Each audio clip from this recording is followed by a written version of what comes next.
TD Assurance.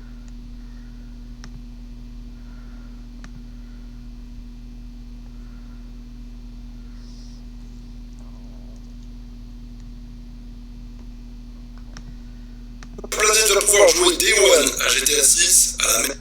Est-ce que toute la planète va pouvoir jouer Day One à GTA 6 à la même heure? Ou est-ce que certains pays vont dévoiler tout le jeu à la terre entière bien avant?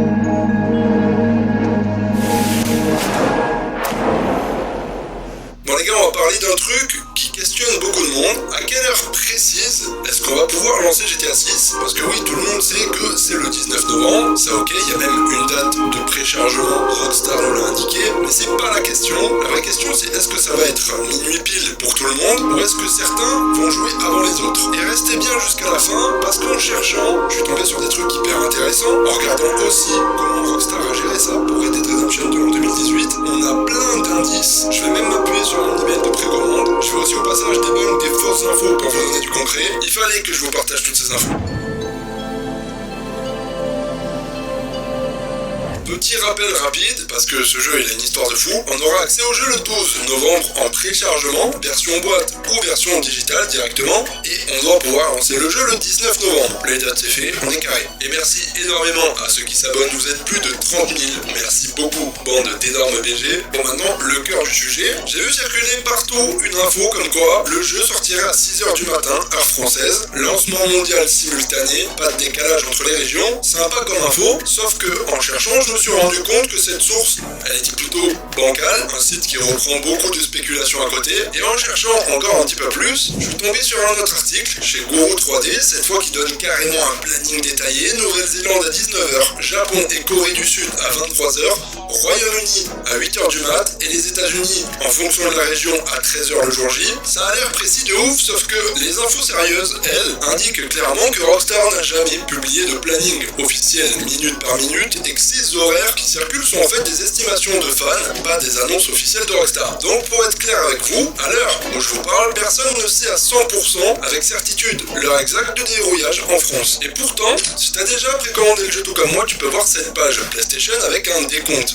Un décompte qui nous amène au 19 novembre à 1h du matin. Mais t'as aussi sûrement reçu cet email. Email qui indique que le jeu sera disponible à partir du 18 novembre 2026. Du coup, ce qu'on peut dire, c'est qu'il existe deux raisonnements logiques. Et ça devient intéressant. Première possibilité, le déverrouillage mondial simultané. Genre tout le monde débloque le jeu au même instant absolu, mettons minuit heure de New York, et du coup l'heure locale change selon ton fuseau. Et toute la planète peut lancer au même moment. D'où aussi le fait, si on y réfléchit, surpris d'avoir mis un préchargement 7 jours à l'avance, à partir du 12 novembre. Deuxième possibilité, le minuit, heure locale. En gros, chaque région débloque son jeu quand sa propre horloge sonne à minuit. Ce qui veut dire que les plus à l'est de la planète, la Nouvelle-Zélande, l'Australie, jouent en premier.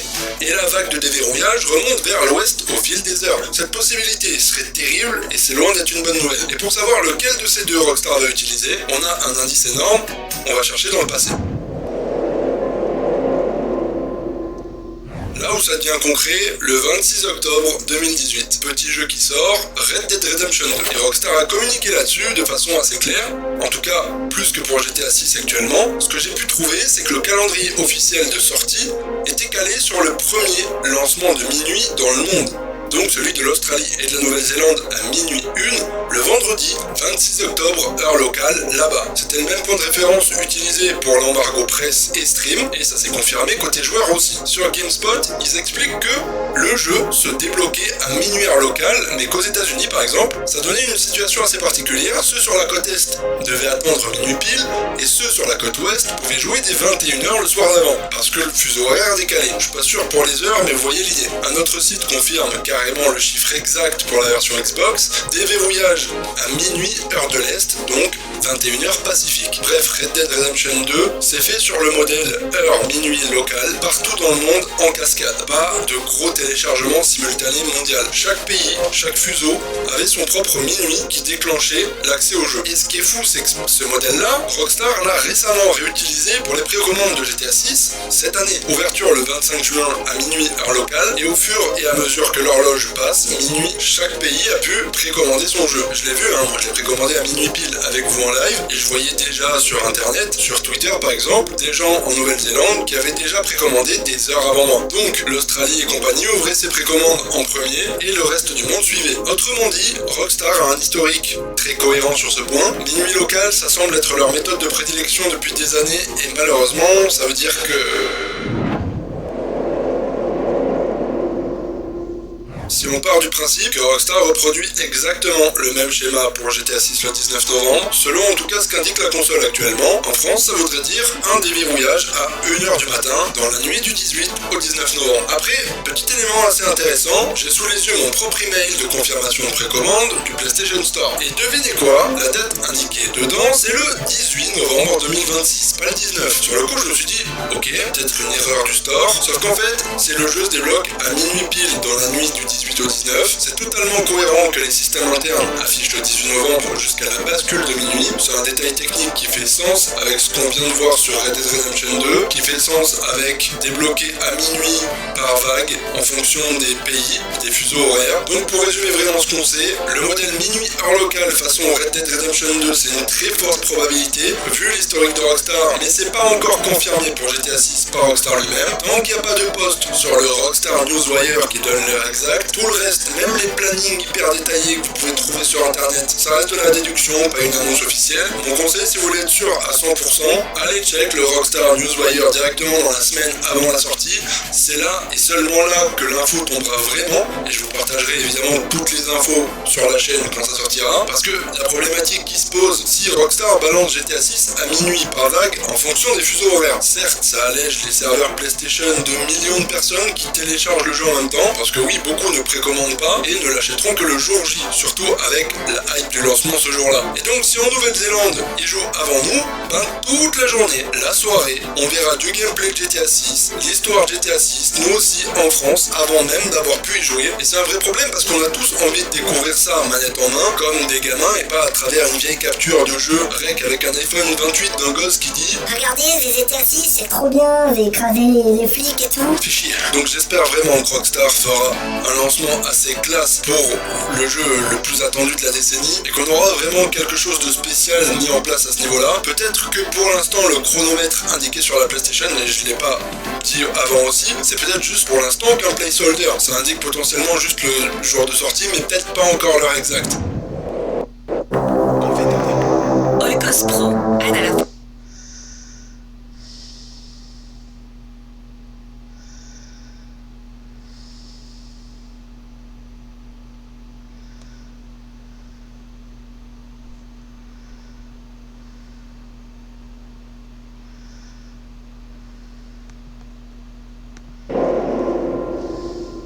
Bon, dernière question, et ça nous concerne, vous la communauté et moi-même, parce qu'on est très proche de la sortie, il va falloir qu'on s'organise. Et j'ai vraiment besoin de vos avis sur ce qu'on fait, parce que oui, il reste environ 4 mois. Et d'ailleurs, j'ai une nouvelle façon de compter. Certains trouvent ça cool et que ça passe plus vite. Quand cette vidéo sort, en tout cas, il reste plus que 19 vendredis avant la sortie. Et je me suis dit, pareil, je vais reprendre le système de short en décompte, avec un short tous les vendredis jusqu'à la sortie, qui donne, je sais pas, l'info de la semaine. J'aime bien l'idée. Dites-moi ce que vous en pensez en commentaire. Bref, vous le savez, je suis un malade, un vrai bousillé de GTA. Donc moi, si ça ouvre plutôt sur un autre serveur, sur un autre fuseau, pour pas me spoil, moi je suis prêt à repayer le jeu, à faire des trucs avec un compte en Nouvelle-Zélande et tout. Eh ben non, pas besoin. J'ai de la chance. Un abonné en Nouvelle-Calédonie m'a proposé de me prêter son compte, le temps de découvrir tranquille de mon côté, faire des vidéos et comme ça, je me spoil pas. À minuit, j'ai un enfant de 3 ans qui se réveille à 7h, donc moi je peux aller me coucher. Et puis vous avez du contenu dès la première minute en France, dès que ça sort. Mais je me suis dit aussi que je pouvais vous proposer plusieurs alternatives assez cool. Donc, autre solution,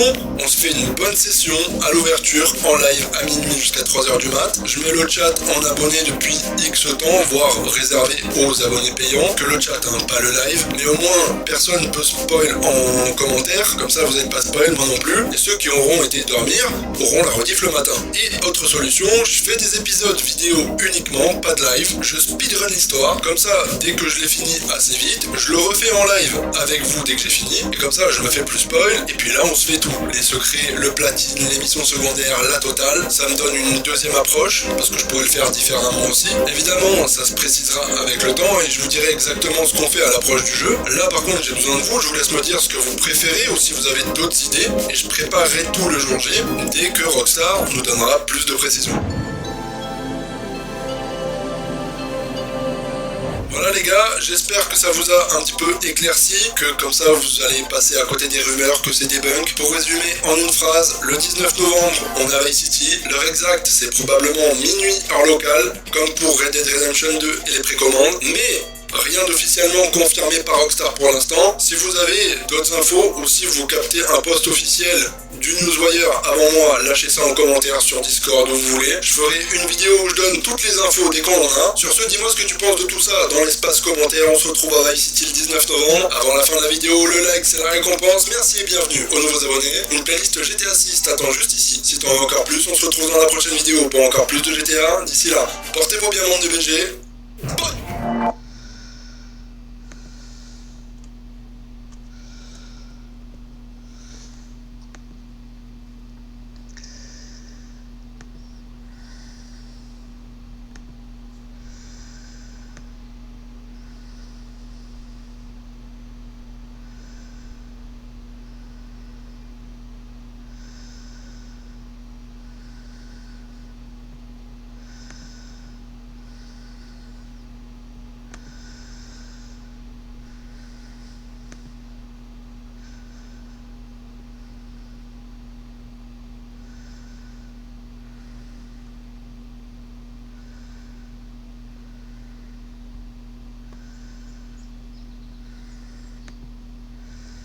C'est quoi ça?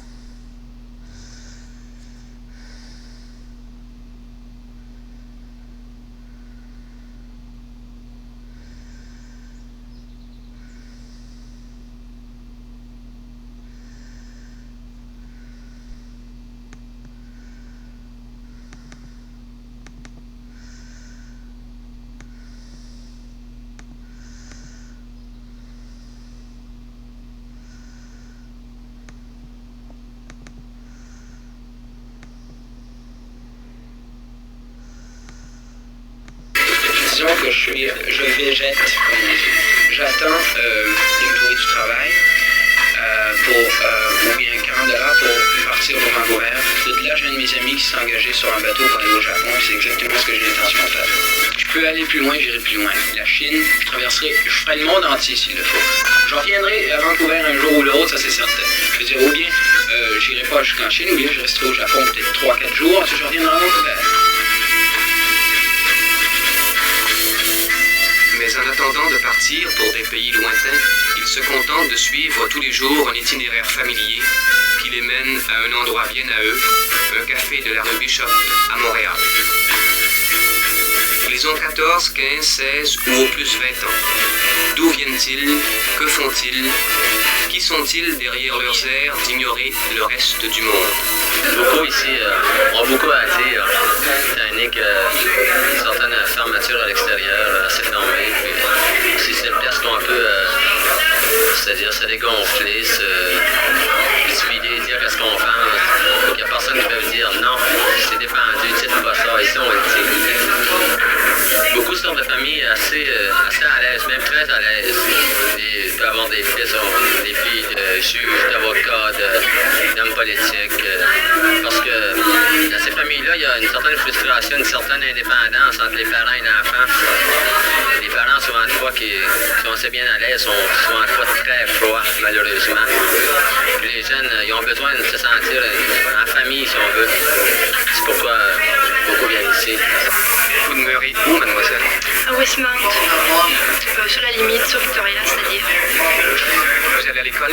Oui, au collège Marie-France. Dans cet endroit où apparemment on peut tout dire, tous n'ont pas nécessairement beaucoup à dire. Il y a ceux que les habitués appellent les pseudos. Et parmi les pseudos, les clients occasionnels, il en est qui caressent des préférences qui leur interdisent d'entrer dans le groupe des habitués.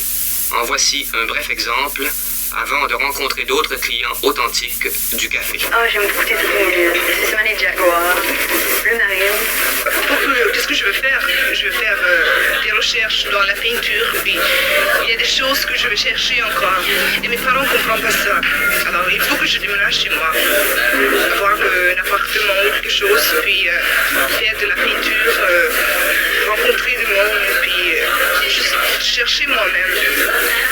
Durant l'année, je ne fais rien. Je n'ai rien fait de l'année. Pas étudier, pas travailler non plus. Je restais chez moi. Vous n'avez rien fait, vous n'avez pas étudié, vous n'avez pas travaillé. Non, moi j'aime pas travailler. Alors, votre année s'est passée à quoi faire? Rien faire. Je me suis acheté une guitare vers le mois de décembre. Puis j'ai commencé à apprendre la guitare, et puis je flânais tout simplement. Je restais chez moi l'après-midi, j'écoutais la télévision, je me couchais. Le soir, je sortais. Toujours comme ça. Actuellement, maintenant, je fais rien. Je fais pas quelque chose organisé, comme travailler, comme aller à l'école. Qu'est-ce que vous allez faire quand vous serez grande? Je pense pas que je serai grande. Je me considère comme un enfant. Puis je pense que je vais rester comme ça, toujours chercher, toujours trouver quelque chose de nouveau, toujours pouvoir être surpris par quelque chose. Oh yeah! Ni travailler, ni étudier, mais chercher. Se chercher, comme ils disent. Pour certains, cette recherche, ce sera d'écrire ou de songer à écrire. Un certain nombre avouent cependant se chercher par des méthodes plus ou moins conventionnelles. Non, il y a beaucoup aussi de niaisage. Il y a beaucoup qui déconnent. Il y en a beaucoup qui viennent ici pour se donner un genre, ça n'a pas quoi foutre. D'autres se donnent un genre encore pour se faire croire beatnik. Beatnik, hein, c'est un grand mot, mais souvent de fois c'est seulement pour dire on est beats. Mais aussi, il y en a qui sont vraiment écœurés, qui viennent ici, ils disent ben ici au moins il y en a qui nous comprennent, c'est quand on fait ce soir dans notre coin, puis on est écœurés, personne ne nous gêne. Vous avez parlé des effets de la drogue. Est-ce que la drogue, c'est quelque chose qui marche beaucoup ici? Dans le milieu, ça marche.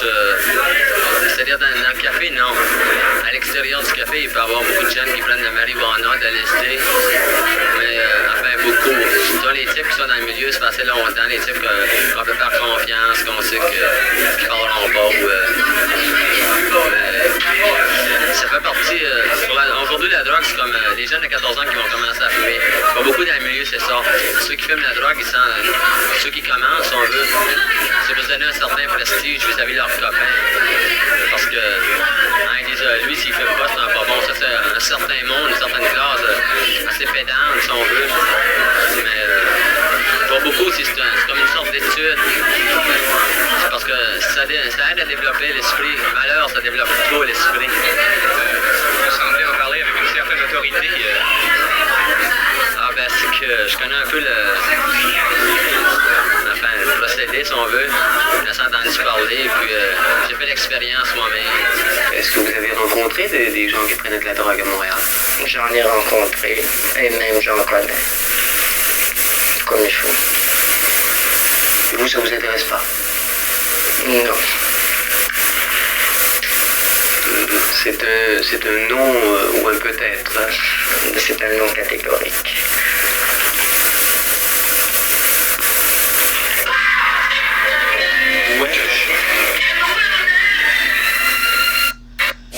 Julie s'est levée avec une vilaine...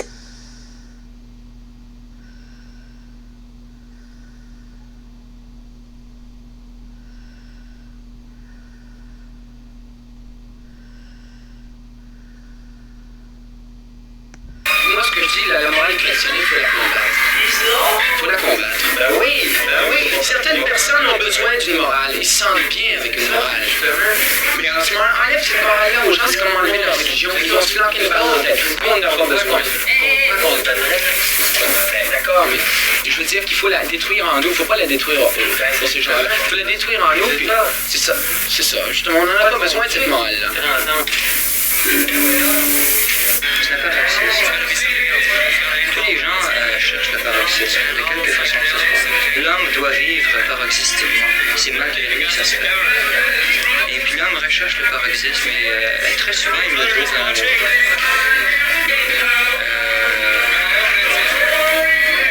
L'amour va donc le paroxysme.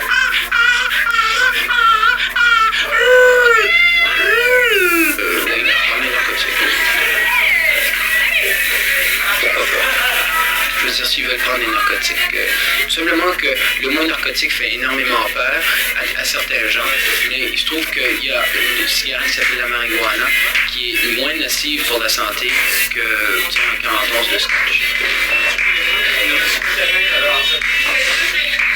Je pense que mon père il n'aime pas trop mon point de vue capillaire. C'est pas tant de lâcher qu'à lui craque, si on peut dire. Attention, ton père t'avait offert un scooter, Oui, il faisait que mes cheveux valaient quelque chose comme $500.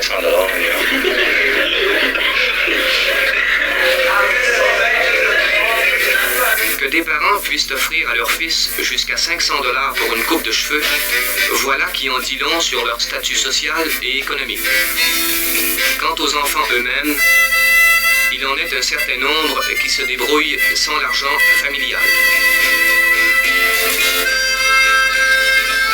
Morale de voler.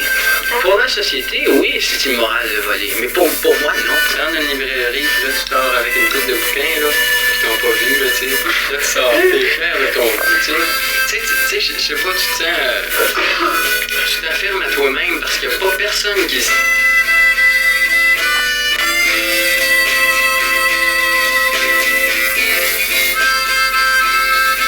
Ce type de jeunes existe aussi bien à Toronto, à Vancouver, qu'à Montréal ou dans d'autres grandes villes du pays.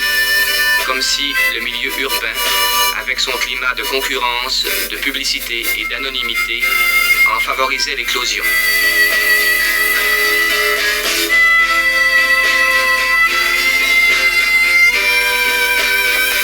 À Québec, nous avons la rue du Trésor, juste en face du château Frontenac. Par jour de beau temps tout l'été, de 8h du matin à 11h le soir, les touristes peuvent se promener parmi ces gens dont les occupations, les habitudes, l'apparence même sont celles d'une autre époque. Les uns peignent, les autres ont des velléités de peindre. Mais cela suffit pour être accepté dans le groupe.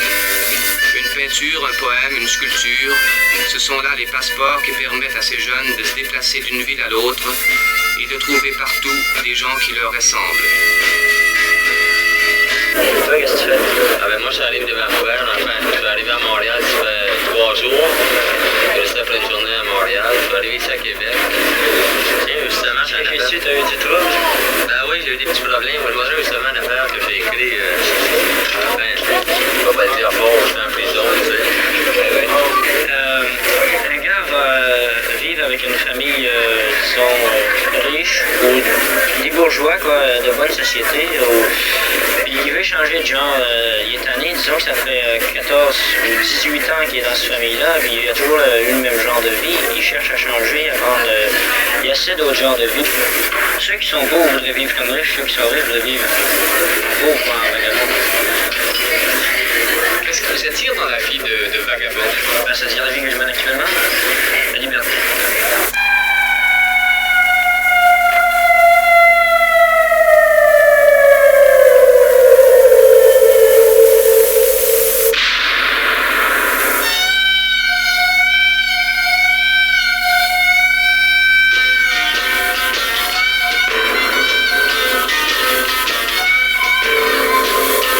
Mais au juste, la liberté de quoi faire.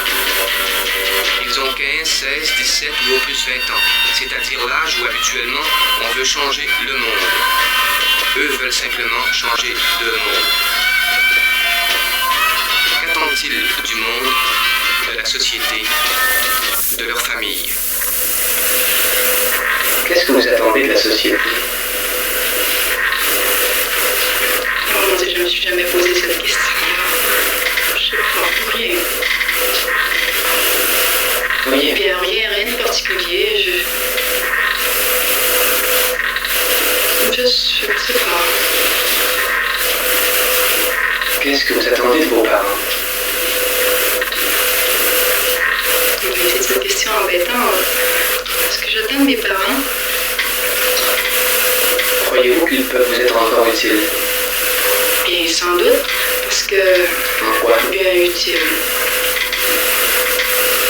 Je ne sais pas, je crois que je pourrais très bien me débrouiller sans eux. Est-ce que vous êtes parti pour Montréal? Qu'est-ce que vos parents vous ont dit? Je n'ai pas vu. Ce qu'ils m'ont dit, je leur en ai parlé au moins une semaine avant que je voulais foutre le camp de là. Ils ont dit, fais qu'est-ce que tu veux. Mais pour le choix, je leur en ai pas parlé. Un coup rendu à Montréal, je leur ai téléphoné. J'ai pas réussi à leur parler. J'ai parlé à un autre monde qui était dans la maison. Alors vous quittez votre ville pour Montréal, qui est quand même assez éloigné d'ici, et puis vos parents vous disent simplement fais ce que tu veux. Ah, ça les fait rien, eux autres. Si on est au monde, c'est parce que dans leur temps, la pilule n'existait pas. C'est tout. C'est ça les parents. Peut-être pas tous, mais la plupart. C'est tout ce que vous pensez de vos parents? Pas plus.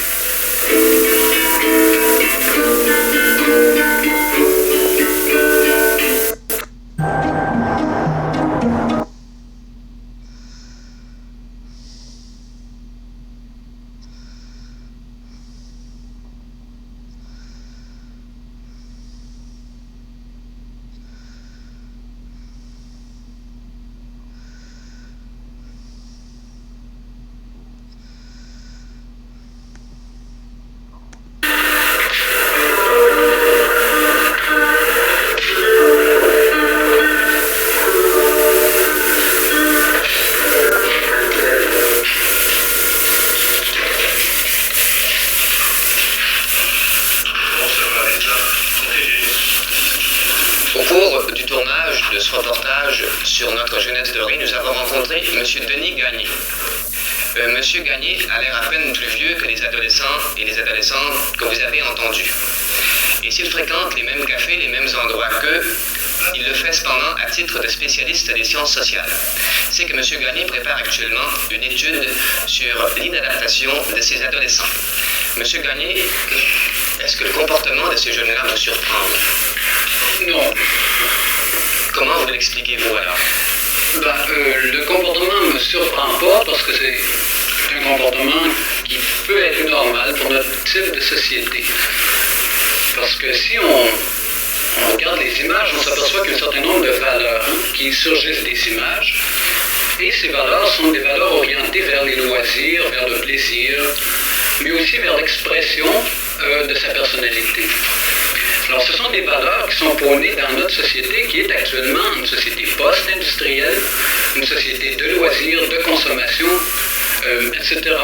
Alors, ce sont des valeurs qui sont différentes des valeurs de nos parents, par exemple, qui eux autres sont dépositaires d'une société industrielle. Alors, leurs valeurs à eux sont des valeurs orientées vers le travail. Et le travail exige un certain ascétisme, exige une persévérance. Ce sont des valeurs orientées vers l'activité économique. Alors, c'est évident que ces jeunes représentent peut-être les valeurs de nouveaux types de sociétés. Alors, on n'explique pas tout, mais on explique au moins leurs valeurs. Ces jeunes-là, du moins certains d'entre eux, prennent des drogues, ils prennent aussi de la boisson, certains aussi ont des relations sexuelles précoces. Est-ce que ça n'est pas là une forme de délinquance? Non, parce que la délinquance, les délinquants sont définis par rapport à la loi. Alors, qu'est-ce qu'ils font ces jeunes-là par rapport à la loi? Des choses défendues par la loi, ce sont des activités qui sont paradélinquantes. Par exemple, quand ils sont ivres, ils vont troubler l'ordre public. Mais boire, c'est pas un délit. Prendre de la drogue, c'est peut-être un délit parce qu'on n'a pas le droit de l'acheter. Mais en soi, prendre de la drogue, c'est beaucoup plus une activité contre la morale traditionnelle que contre la loi. Donc ces jeunes-là ne peuvent pas être appelés des délinquants, à moins qu'on transforme notre loi. Et les activités délinquantes, telles qu'on les a dans le code, ne sont pas les activités de ces jeunes. D'ailleurs, ces jeunes-là vont rarement en prison. C'est des jeunes qui viennent d'un milieu aisé. Et puis quand par hasard ils font une activité délinquante, ben, ils se font prendre quand ils volent des livres, par exemple, à la discothèque. Bon, alors, l'affaire va être enterrée parce que le père est bien connu, le père est bien placé. Et on suppose, à tort souvent, que parce que le père a réussi, l'enfant est bien élevé. Alors, c'est pas évident tout ça. Alors, je dirais pas que ce sont des délinquants. Ils sont, si on veut, peut-être inadaptés, mais sûrement pas délinquants. Quelle attitude prendre devant ces jeunes? Ces jeunes nous étonnent. Et il y a plusieurs attitudes à prendre. On peut dire, par exemple, il faut les ramener à l'ordre. C'est-à-dire à notre ordre à nous. C'est ça, à l'ordre traditionnel, il faut les ramener aux normes de monde des adultes. Et on se console en disant que c'est des troubles de jeunesse, jeunesse se passe, etc. Mais c'est pas évident du tout que la jeunesse va se passer, car c'est trop répandu actuellement. C'est une des manifestations qu'on retrouve dans tous les pays riches, dans tous les pays où les gens ont un niveau de vie élevé. Alors c'est, d'après moi, beaucoup plus synonyme de nouvelles valeurs que synonyme de simplement une période de l'adolescence troublée. Alors on peut prendre cette attitude et dire on va les ramener à l'ordre. On peut prendre par ailleurs une autre attitude. Et quand on prend l'attitude de les ramener à l'ordre, on insiste sur les aspects négatifs. Est-ce qu'il y a des aspects positifs dans cette jeunesse-là? Je présente un certain nombre d'aspects positifs. Parce que les valeurs de la nouvelle société, de la société de masse, sont des valeurs orientées vers les loisirs, vers le plaisir, mais aussi orientées vers la réalisation de ses potentialités, vers l'expression aussi. Donc ces jeunes-là ont tous une certaine forme d'expression. Ils jouent de la guitare, ils font de la peinture, ils font des poèmes. Tout ça n'est pas très bon, mais au moins ils le font. Alors que pour les parents, c'était une activité à négliger. Alors ces valeurs, qui sont des valeurs de la société de l'avenir, sont probablement vécues maintenant par les jeunes, mais ils sont mal vécues. Dans le sens qu'ils boivent, mais ils boivent mal. Ils ne savent pas boire. Ils prennent de la drogue. Ils prennent de la drogue sans contrôle. Ils ont des relations sexuelles. C'est peut-être beaucoup mieux que les adultes. Il n'y a aucune perversion dans leurs relations sexuelles. Les perversions, c'est des choses d'adultes. Les jeunes ne sont pas pervertis. À la base, leurs relations sexuelles sont saines. Mais on leur défend d'avoir des relations sexuelles. Mais je pense qu'on n'a jamais rien arrêté en défendant des choses aux jeunes. Alors, toutes ces activités ont des aspects positifs, comme quoi elles représentent des valeurs d'une société de l'avenir, des aspects négatifs en sens qu'ils vont trop loin, qu'ils dépassent les limites. Alors, est-ce que c'est à nous autres à leur dire quelles sont les limites? On ne sait pas. Ces valeurs-là, on ne les connaît pas, nous. Le monde adulte ne les connaît pas parce qu'ils n'ont pas vécu.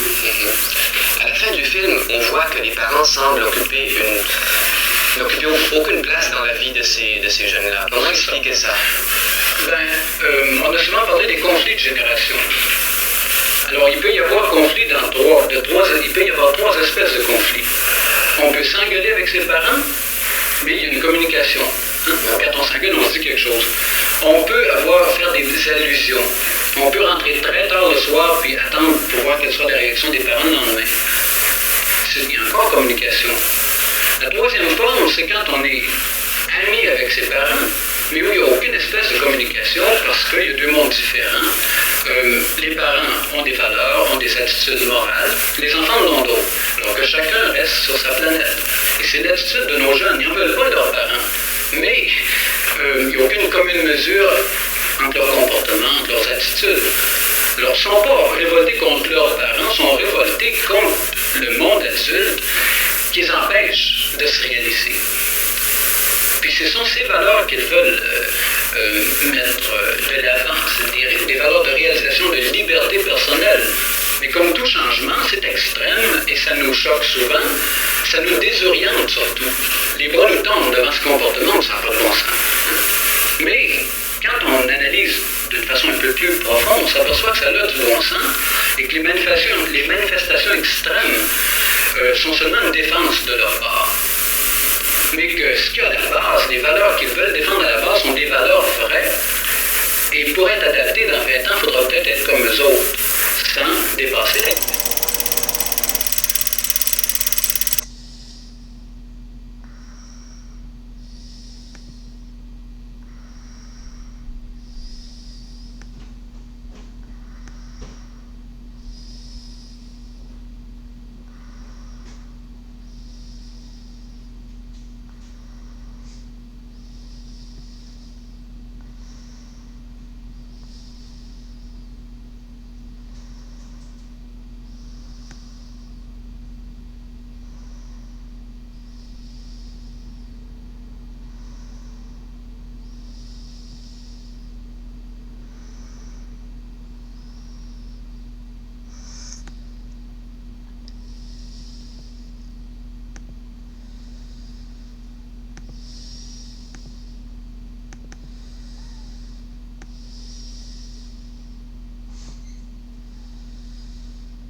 Une longue journée.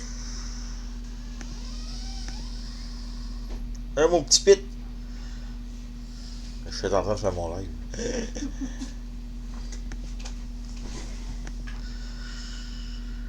Mon petit pit de griffe de chat. Hey, en passant, GTA 6, là. Hier, je te disais que le 12 novembre, je pourrais jouer une semaine avant que ça sorte. C'est pas ça. Tu peux le télécharger et te préparer à jouer une semaine avant le 12, dans le fond, on va pouvoir le télécharger, on pourrait dire. Mais je peux pas jouer avant le 19, je peux pas jouer avant la sortie. Autrement dit, il va être téléchargeable à partir du 12. Téléchargeable tout. Il va être prêt. Puis le 19, là, ça débloque. C'est pourquoi ils font ça? Pour pas que le monde le download tout en même temps puis que ça saute. C'est pour ça qu'ils font ça. Ouais, c'est ça qui me faisait comprendre un peu de demander. Avec plein de vidéos, c'est ça qu'ils disent. Ils font ça le 12. Parce que, autrement dit, du 12 au 19, les gens qui vont vouloir jouer le jeu-là, soit en Xbox, soit en PS5, ils vont pouvoir le downloader pendant une semaine de temps. Autrement dit, du 12 au 19. Puis le 19, tout débloque et là, on peut jouer. Fait que, ça fait en sorte que la Terre ne le downloadera pas tout en même temps. C'est ça il donne une semaine. Imagine-tu le nombre de personnes qui l'ont acheté, qui vont pouvoir downloader le 12, qui vont pouvoir je sais pas toutes les. À moins que ça soit rien que la version ultime que tu peux le downloader le 12. En tout cas, je sais pas, peu importe là. Il s'arrange pour pas que le monde.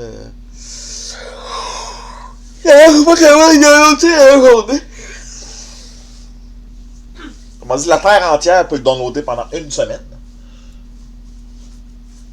C'est l'exemple. Tu peux avoir du monde qui peut le downloader, mettons, le jour 1, jour 2, jour 3, jour 4, au 7e jour, le 19 novembre, là, tout débloque et là, tu peux rentrer dans le jeu.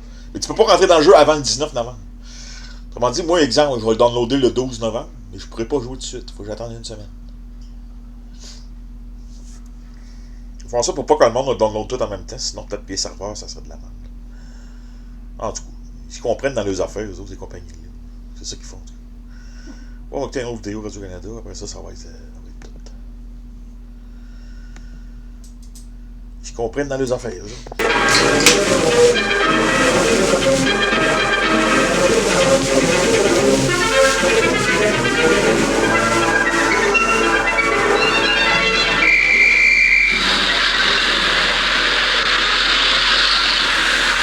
Montréal, métropole du Canada. Une circulation intense, des gens pressés qui vont et viennent. Montréal est semblable en cela à toutes les grandes villes du monde. Du lundi au vendredi, de 9h à 5h, et souvent bien au-delà, une foule bruyante, agitée, se presse dans ses rues.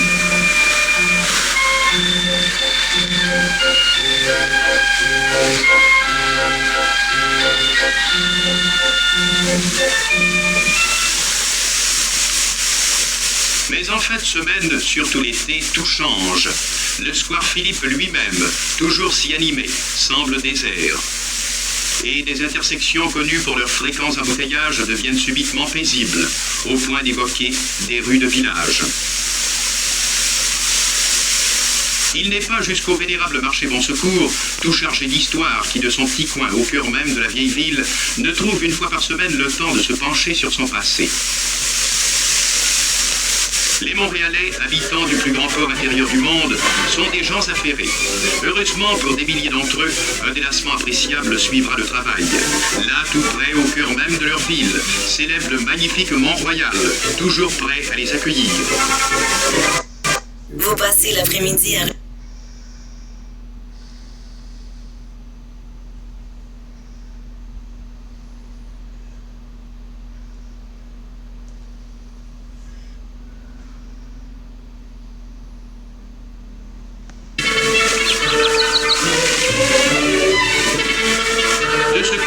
De la montagne, observons la ruée de la fin de semaine.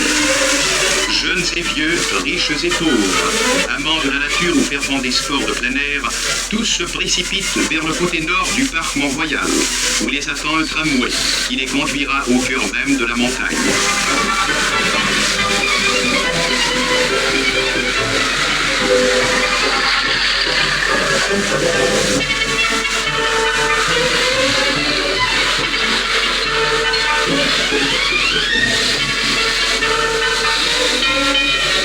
En voiture, on emprunte le côté est ou la route similaire qui grimpe de l'autre côté. La montée est longue.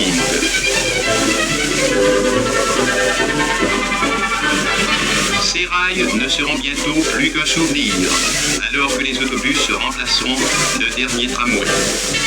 D'ici là, les visiteurs emploient l'ancienne route, laquelle, graduellement, leur dévoile le panorama de la ville.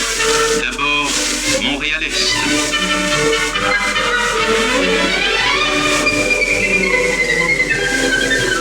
Un tunnel inattendu et toujours amusant.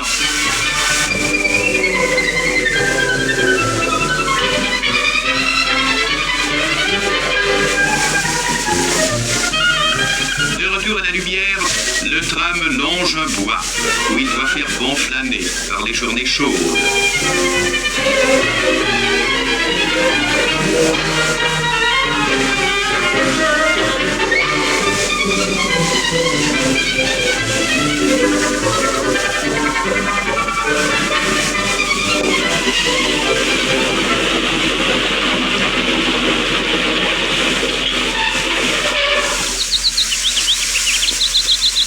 Au bout d'une dizaine de minutes, nos voyageurs atteignent le point le plus élevé accessible en tramway ou en voiture.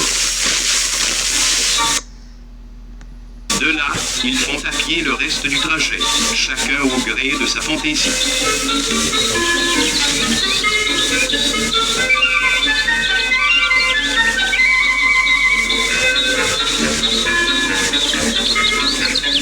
Pour ceux, cependant, qui préfèrent le confort, il y a toujours des calèches au point terminus du tram, à l'intention des touristes et, pourquoi pas, des Montréalais.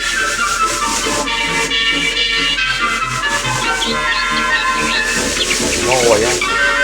Visite du parc du Mont-Royal en 56. Notre petite promenade nous amène d'abord au chalet, salle de spectacle appartenant à la ville de Montréal et située à proximité de l'observatoire principal.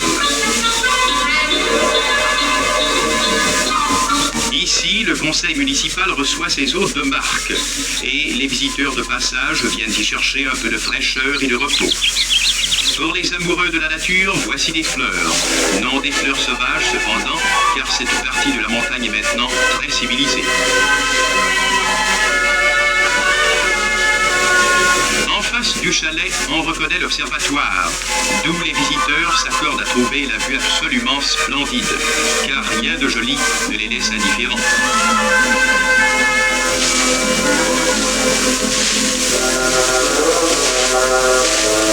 D'autres curieux observent la ville. S'ils sont de Montréal, sans doute cherchent-ils leur maison ou des édifices connus, à moins qu'ils ne tentent d'identifier quelques-unes de ces églises historiques si nombreuses chez nous.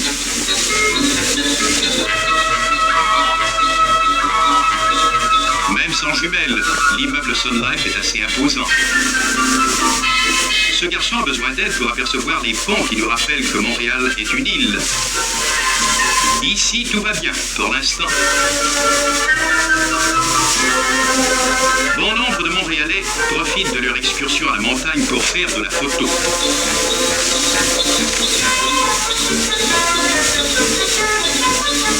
Comme la plupart des touristes, les visiteurs du Mont-Royal apprécient l'assistance d'un guide. La salle d'entrée du chalet, vaste et attrayante, est ornée de drapeaux et de peintures illustrant les débuts de l'histoire du Canada, plus particulièrement de lointains épisodes opposant Français et Indiens.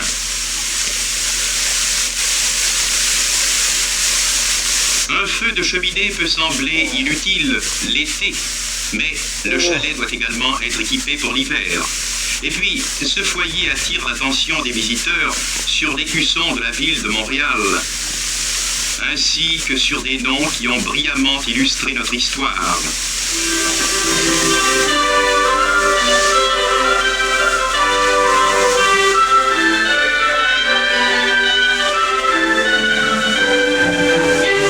Sur ces murs, des peintures anciennes permettent d'évoquer l'histoire du Mont-Royal. Jacques Cartier, arrivé au Canada en 1534, planta une croix à Gaspé, puis se dirigea vers l'ouest. L'année suivante, on le retrouvait sur les bords du Saint-Laurent, dans le village indien d'Hochelaga, où devait être fondé Montréal.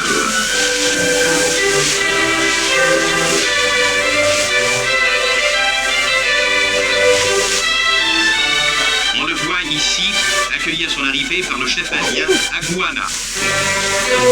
Voici Hochelaga, à cette lointaine époque.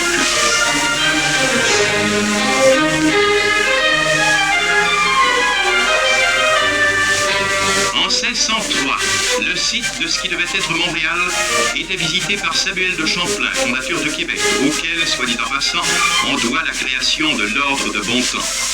Et voici l'endroit où en 1611, Champlain vint revoir Montréal. C'est 31 ans plus tard que M. de Maisonneuve fit ériger une croix sur le Mont-Royal et établit définitivement la ville de Montréal.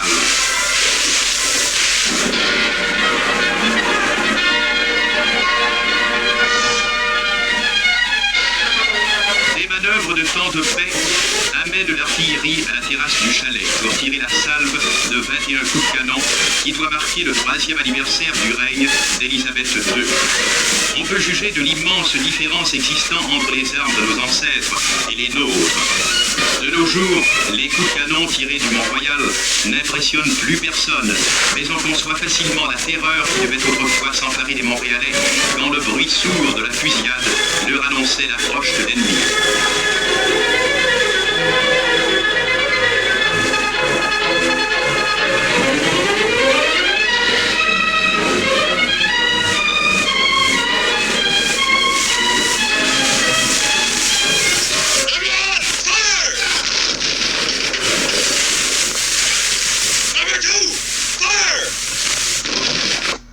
L'équation est simple. Plus de variété.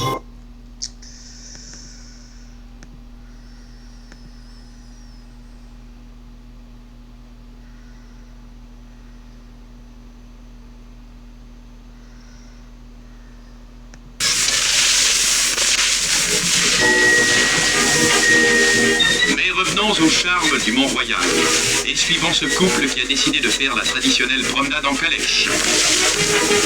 On discute l'itinéraire avec le cocher, on marchande un peu.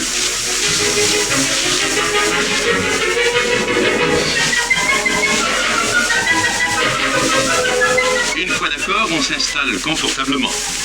Rien n'éveille le romantisme et l'esprit d'aventure comme le martèlement régulier des sabots d'un cheval.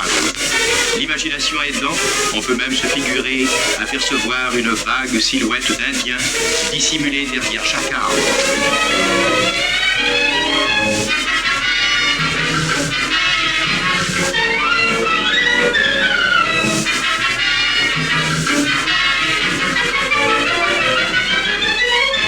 Peut-être ce courrier apporte-t-il d'importantes nouvelles. Des spectacles variés s'offrent à nos promeneurs. Par exemple, cette famille montréalaise pour laquelle le Mont-Royal constitue un terrain de pique-nique idéal.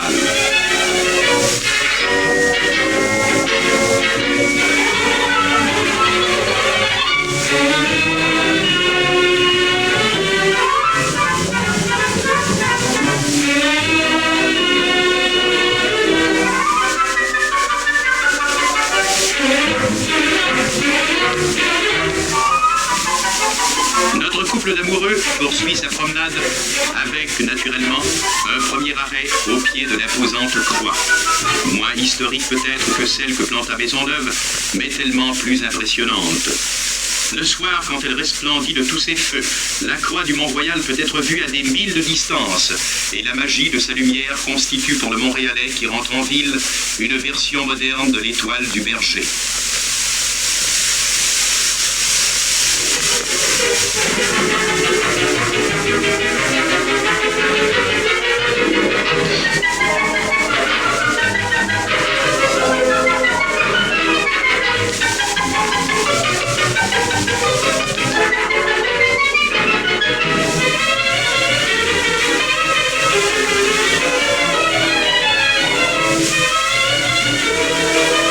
La vue d'une antenne de télévision rompt évidemment le fil de l'histoire. Il serait vain en présence de celle-ci de vouloir prétendre que le Mont-Royal est encore ce qu'il était il y a un siècle. Toutefois, ne portant en fait de lumière que le signal rouge d'avertissement à l'adresse des avions, notre antenne laisse à la croix lumineuse tout son prestige nocturne.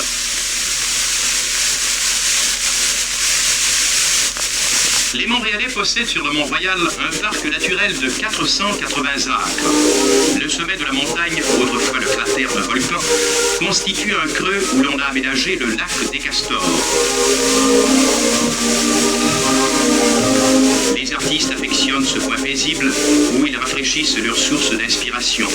Quant aux promeneurs, ils y reviennent volontiers, attirés peut-être par l'espoir, toujours déçus, d'en voir un jour sortir un véritable castor.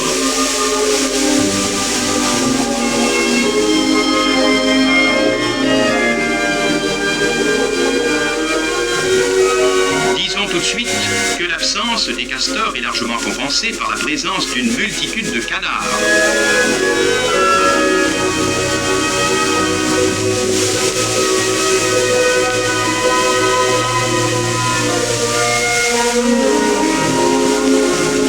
Le lac attire ici de nombreux petits garçons porteurs de non moins nombreux petits bateaux.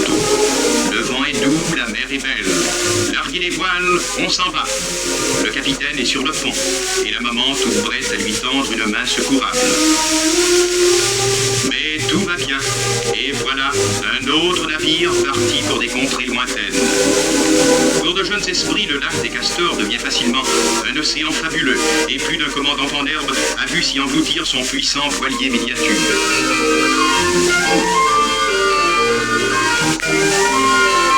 Et voici un autre bateau. Décidément, la navigation augmente de jour en jour ici. Mais attention aux complications.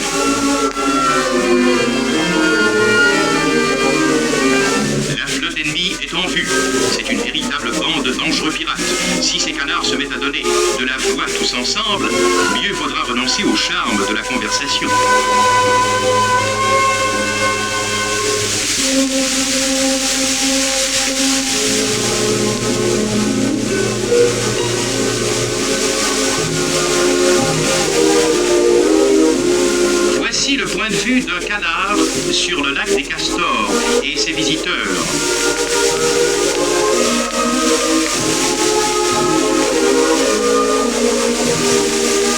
sur la rive du lac un monticule rocheux qui, pour les jeunes, prend les proportions d'une montagne escarpée.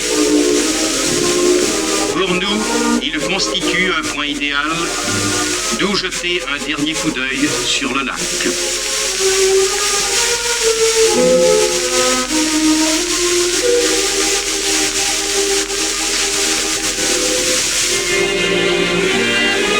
On peut cependant être jeune et ne plus escalader de montagne. Ceux-ci préfèrent s'asseoir et discuter de divers sujets, la température, les dernières élections, le prochain maire de Montréal. Et puis, la conversation s'échauffe, on éprouve le besoin de se détendre un peu. Et on repart comme on est venu, ensemble. Après tout, peut-être ces jeunes gens cherchent-ils des furs sauvages ou des écureuils. Ils sont nombreux sur le Mont-Royal.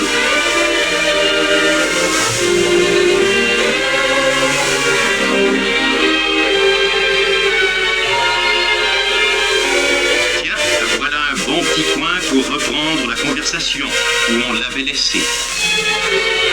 Ah, cette fois, c'est sérieux. Oh, on nous a vus. Décidément, il semble bien difficile ici pour une fille et un garçon de trouver un coin tranquille pour bavarder en paix. Et pourquoi pas ici? Oh, la loi semble interdire ce genre de conversation. À propos de loi, disons tout de suite que le Mont-Royal a son propre poste de police. Ce poste spécial qui porte le numéro 10 est logé dans un édifice qui fut jadis une luxueuse résidence. Une équipe de policiers à pied et à cheval, ainsi que des détectives en civil, surveillent continuellement la montagne. L'hiver, la fameuse patrouille en ski, composée de policiers bien entraînés, fait observer la discipline et vient éventuellement en aide aux nombreux amateurs de sports d'hiver. Grâce à ces hommes, le Mont-Royal est rarement le théâtre d'incidents pénibles ou déplacés.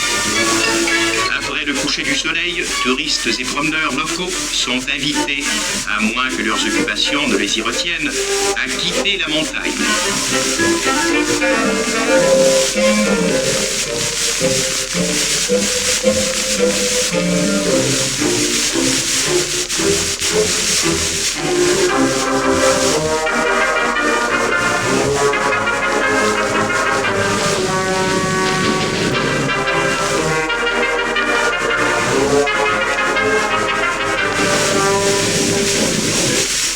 Le Mont-Royal est le rendez-vous favori des fervents de l'équitation. Il offre quantité de sentiers discrets pour les apprentis cowboys, comme pour les dames qui ont choisi cette façon réputée excellente de perdre un peu d'embonpoint. Même à notre époque, il existe encore quantité de gens qui apprécient la douceur d'un cheval de selle et l'émotion d'un temps de galop.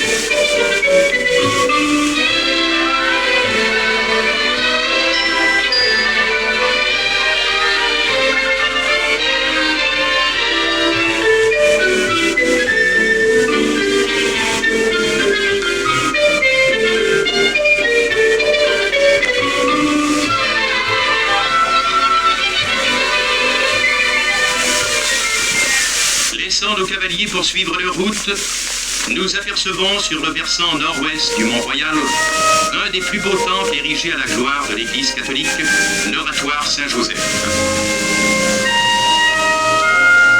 Une modeste chapelle rappelle les humbles débuts du fondateur de l'oratoire, le frère André. La construction de l'oratoire débuta en 1924. Depuis lors, des centaines de milliers de fidèles du monde entier sont venus s'y incliner et y apporter leurs prières. Des centaines d'entre eux ont imploré de Saint-Joseph une guérison miraculeuse. L'imposante quantité d'appareils orthopédiques et de béquilles laissés sur place prouve qu'un grand nombre ont été exaucés.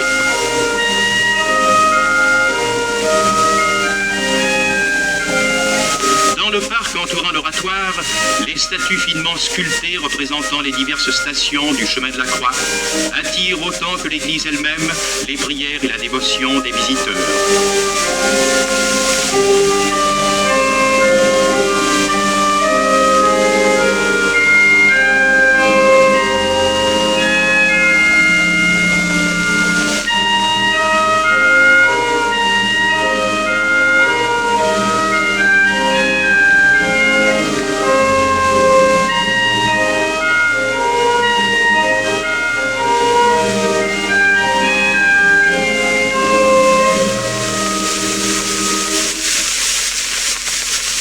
peu de distance de l'oratoire s'élève la splendide Université de Montréal, parallèle français de l'Université McGill. De plus en plus, elle s'impose parmi les institutions françaises d'enseignement supérieur. Quoique relativement jeune, l'Université de Montréal a su déjà faire sa marque dans le domaine de la recherche scientifique. Entre autres, l'emploi du vaccin Salk au Canada dépend en grande partie de cette institution.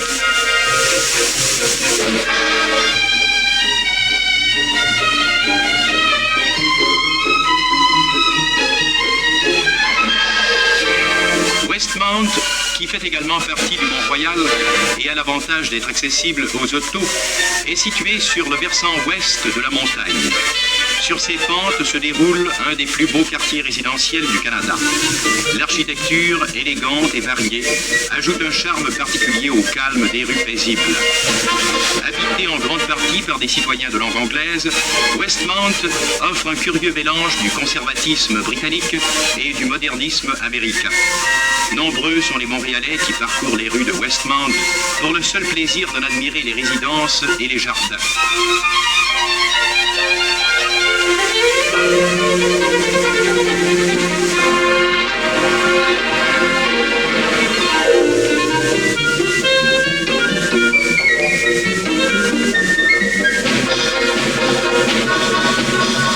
Au sommet de Westmount se trouve un autre observatoire, moins important que celui du chalet de la montagne. Il offre cependant un magnifique panorama de la ville.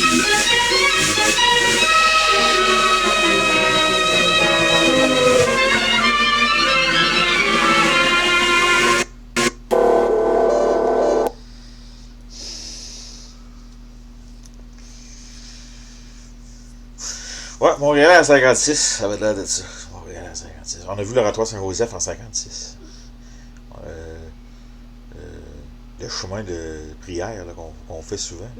Les arbres étaient bien moins hauts dans ce temps-là, 56. À cette heure, si tu te promènes là-dedans, les gars, t'as des arbres ici. C'est tout un café. Une plaque gravée permet aux visiteurs d'établir sa position exacte. Partons clair avec de bons yeux, on peut s'offrir un voyage de plusieurs milles par-dessus la ligne d'horizon.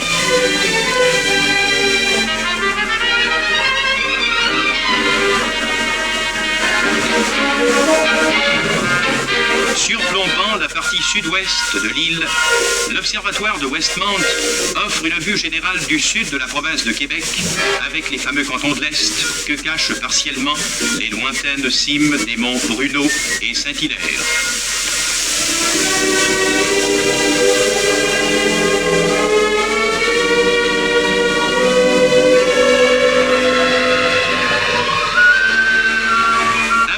Du soleil, d'autres groupes se préparent à se rendre dans la montagne. Bien qu'un certain nombre ait loué une calèche en vue d'une promenade au clair de lune, la majorité a réglé de façon toute différente l'emploi de sa soirée. Le Mont-Royal, en effet, a été et est encore le siège de nombreuses et intéressantes manifestations artistiques, tant dans le domaine de la musique que dans celui du théâtre. Le Mountain Playhouse, par exemple, permet chaque été à des milliers d'amateurs de théâtre de langue anglaise d'applaudir des comédies populaires telles Arsenic and Old Lace. Yes, indeed. My sister Martha and I have been talking all week about your sermon last Sunday. It's really wonderful, Dr. Harper. In only 3 short years, you've taken on the spirit of Brooklyn. That's very gratifying, Miss Brewster. You see, living here next door to the church all our lives, we've seen so many ministers come and go. The spirit of Brooklyn, we always say, is friendliness. And your sermons are not so much sermons as friendly talks. Personally, I've always enjoyed my little talks with Cardinal Gibbons. Or have I met him yet? No, dear, not yet. Are the biscuits good? Oh, bully. Will you have another biscuit, Dr. Harper? No, thank you. I'll have no appetite for my dinner.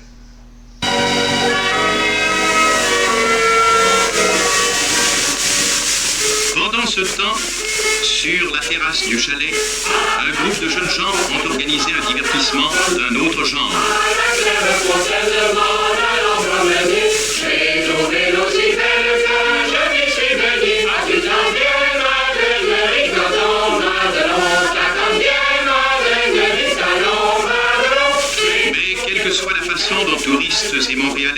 se divertissent à la montagne, tous sans doute éprouvent en commun la même légitime fierté et la même affection à l'endroit de cet immense bouquet de verdure auquel Montréal doit son nom et quelque peu de son histoire, le Mont-Royal.